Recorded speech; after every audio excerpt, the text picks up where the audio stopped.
When I learned some years ago that writers were expected to have had really unhappy childhoods to be successful, I began to think about how I could invent horrible things my parents had done to me.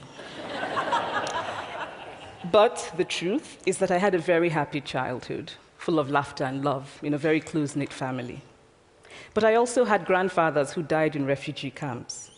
My cousin, Polly, died because he could not get adequate health care.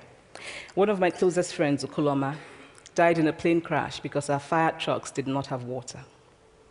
I grew up under repressive military governments that devalued education so that sometimes my parents were not paid their salaries. And so as a child, I saw jam disappear from the breakfast table.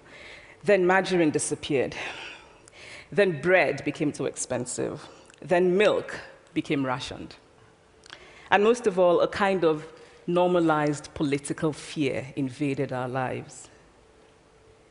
All of these stories make me who I am.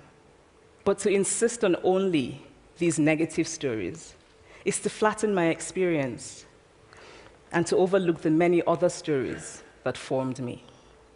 The single story creates stereotypes. And the problem with stereotypes is not that they are untrue, but that they are incomplete.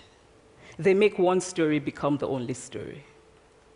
Of course, Africa is a continent full of catastrophes. The immense ones, such as the horrific rapes in Congo, and depressing ones, such as the fact that 5,000 people apply for one job vacancy in Nigeria. But there are other stories that are not about catastrophe, and it is very important, it is just as important to talk about them.